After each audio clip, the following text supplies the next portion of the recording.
Hello, friends, and welcome to Adventures in Pixieland. My name's Amy. I'm an ordained minister, and we are in Bible study. We are in the NIV. We are in 2 Samuel, and we are in chapter 14. We are continuing the story of David, where we left off. One of David's sons raped his stepdaughter, I guess you could say.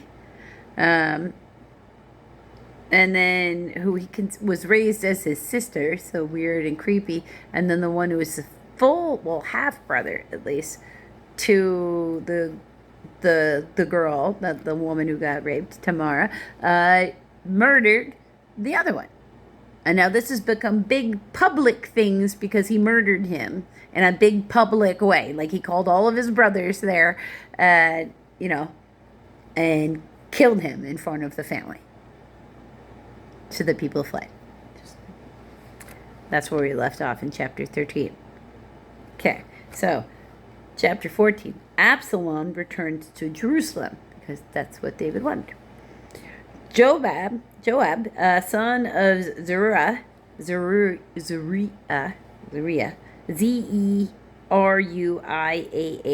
knew that the king's heart longed for Absalom.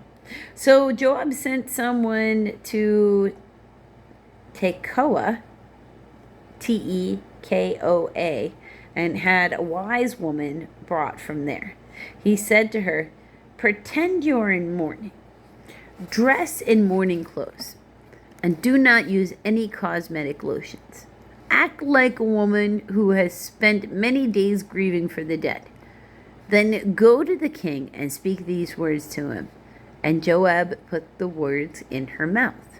When the woman from Tekoa went, I'm going to footnote of C, many Hebrew manuscripts, the Septuagint, the Vulgate, and the Syriac, and most Hebrew manuscripts spoke instead of just went, to the king. She fell with her face to the ground to pay him honor, and she said, "Help me, O king." The king asked her, "What is troubling you?" She said, "I am indeed a widow. My husband is dead. I, your servant, had 2 sons. They got into a fight with each other in the field, and no one was there to separate them. One struck the other and killed him. Now the whole clan is risen up against your servant. They say, 'Hand over the one who struck down his brother down, so that we may put him to death for the life of his brother who he killed. Then we will get rid of the heir as well.' They would put out the only burning coal I have left, leaving my husband neither name nor descendant on the face of the earth." The king said to the woman, "Go home, and I will issue an order on your behalf." But the woman from Tekoa said to him, "My lord the king, let the blame rest on me and my father's family, and let the king and his throne be without guilt." The king replied, "If anyone has anything to you, bring him to me, and he will not bother you again." She said, "Then let the king invoke the Lord his God to prevent the avenger of blood from adding to the destruction, so that my son will not be destroyed." "As surely as the Lord lives," he said, "not one hair on your son's head will fall to the ground." Then the woman said, "Let your servant speak a word to my lord the king." "Speak," he said. The woman said, "Why then have you devised this thing against the people of God? When the king says this, does he not convict himself? For the king has not brought back his banished son. Like water spilling on the ground, which cannot be recovered, so we must die. But God does not take away life. Instead, he devises ways so that a banished person may not remain estranged from him. And now I have come to say this to my lord the king, because the people have made me afraid. Your servant thought, I will speak to the king. Perhaps he will do what his servant asks. Perhaps the king will agree to deliver his servant from the hand of the man who is trying to cut me off, both me and my son, from the inheritance God gave us.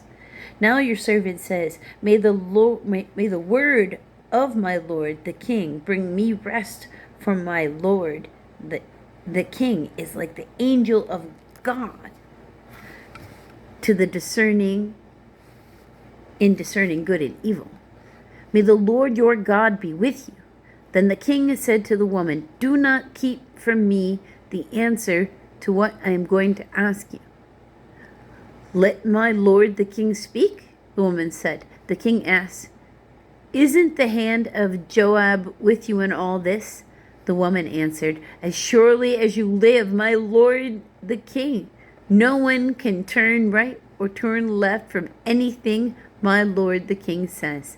Yes, it was your servant Joab who instructed me to do this, and who put all these words into the mouth of your servant. Your servant Joab did this to change the present situation. My lord has wisdom like that of an angel. He knows everything that happens in the land. The king said to Joab, very well, I will do it.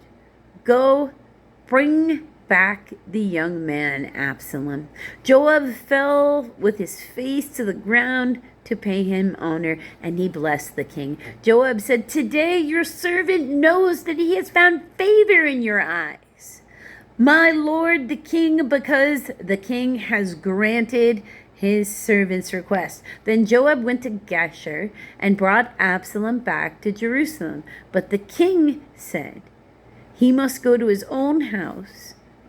He must not see my face. So Absalom went to his own house and did not see the face of the king. And all Israel, there was not a man so highly praised for his handsome appearance as Absalom. From the top of his head to the sole of his feet, there was no blemish in him. Wow, that's really pretty. Whenever he cut the hair of his head, he used to cut his hair from time to time when it became too heavy for him. He would weigh it, and its weight was 200 shekels by the royal standard, or 5 pounds, 2.3 kilograms. 3 sons and a daughter were born to Absalom. The daughter's name was Tamara, and she became a beautiful woman. Absalom lived 2 years in Jerusalem without seeing the king's face. Then Absalom sent for Joab in order to send him to the king. But Joab refused to come to him, so he sent a second time, but he refused to come. Then he said to his servants, look, Joab's field is next to mine, and he has barley there. Go set it on fire. Go set it on fire? Go commit arson. I'm trying to get his attention. So Absalom's servants set the field on fire, because why not? The boss said so, right? Blindly follow orders. Then Joab did go to Absalom's house and say to him, why have your servants set my field on fire? You're lucky he didn't pull the sword. Absalom said to Joab, look, I sent word to you and said, come here so that I can send you to the king to ask, why have I come from Geshur? It would be better for me if I were still there. Now then, I want to see the king's face. And if I am guilty of anything, let him put me to death. Like, don't keep me trapped here and then not talk to me. Like, why'd you take me away from where I would build my life away from you and your judgment and your influence just to ignore me? Bring me close to be judgmental and ignore me close from a closer distance. So Joab went to the king and told him this.